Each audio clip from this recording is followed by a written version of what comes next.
Now, it's still the month of October, and we are still driving our conversations around mental health awareness, because you know, the conversation is not only subjected to the month, but it's very important for us to have these conversations throughout the whole year, Yes. because it is, of course, an issue, or rather, condition that affects a lot of people across the globe, and even abantu balana eMzansi. So we do need to have these conversations on a daily and even weekly basis, so that everyone can be informed, and to just know about the symptoms and the different forms of how you can actually deal with it. Because it's one thing to speak about it, but it's another thing to also have a way of how you can actually deal with this. And very interesting enough, we're going to speak about art, because mental health has recently been identified as a public health issue, which I think rightfully so, because you find that a lot of young people struggle to go to counseling. It's not because they don't necessarily want to go to counseling, but it's because it's very hard, to express yourself in words. Some people fail to express themselves in words. So another thing, or another way, or another form that you can express yourself, Sibu, is art therapy.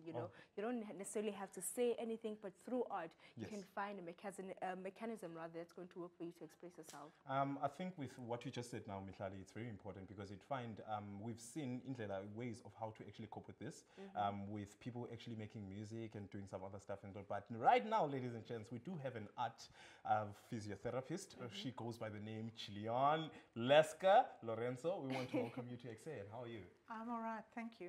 And thank you for inviting me. No, it's great. I appreciate it. I think I'm going to call you Jill, because she was like, you can call me Jill. So it's Jill. Everybody, it's Jill. Yeah. So, yes, tell us about art.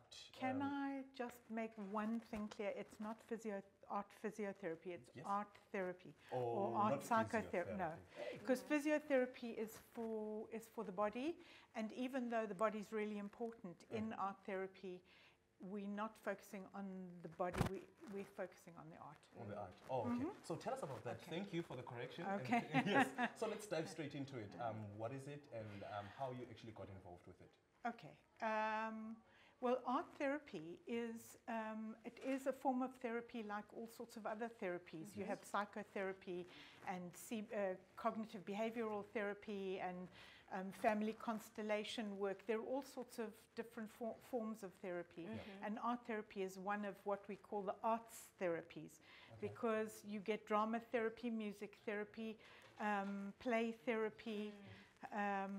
I've left something out. Music. Well, perhaps so too, yeah. So art therapy is one of the ways in which one can access therapy, and it uses art as a special modality in the expression and the communication between the therapist and the client. And what you said was absolutely fabulous, because it is for people often who would prefer not to express themselves, or who find it difficult to express themselves in words. And then just making art is another way that they can express themselves. And one of the important things is that you don't have to be an artist, you don't have to be good at art. People come and they'll say, I can't even draw a straight line. But it's just about the actual activity of making art and being in the process of doing it. This is very interesting, because I myself would have said, but I'm not an artist, so how do I even begin to express myself using art? Perhaps maybe take us through how, today's World Trauma Day, and we bring awareness around trauma, because that it does affect a lot of people who have went through traumatic experiences. How can we use art therapy, as a way to utilize it to help us maybe perhaps deal with trauma or move through trauma?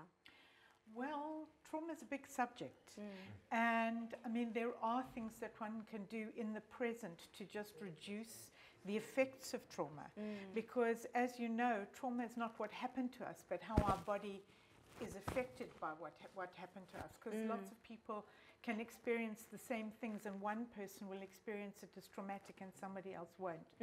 So, but in terms of in the moment so for example, if you've been in an accident or seen an accident or something like that, in the moment you can actually even use art by just having that activity and giving oneself the time and the quiet just to actually be present making something.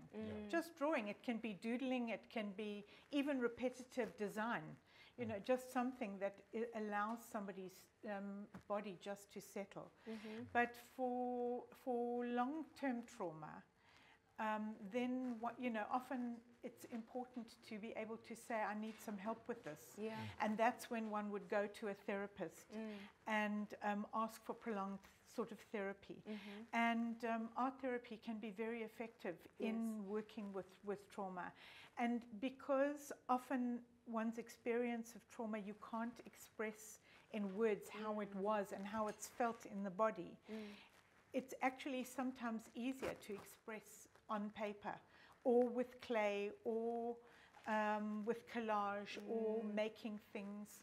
Yeah, there are all sorts of ways of using materials, Okay, so I want to ask a question. There's art therapy and then there's a therapeutic art. What's the difference between the two? Because to me it sounds like the same thing. In some ways it is the same thing, but art therapy is a particular process that's done with an art therapist. Now, art therapy is a master's degree, and in fact in South Africa you have to be registered with the HPCSA, the Health Profession Council, to be an art therapist. So it's a lot of study. So you can't actually say you're doing or giving art therapy without having the qualifications to do it. Therapeutic art, however, almost anybody can do. Sometimes if you go for another form of therapy, say counseling or clinical therapy, the therapist might say, let's make some art together, and that art can have a therapeutic effect, a healing effect, a way of allowing the person to feel better.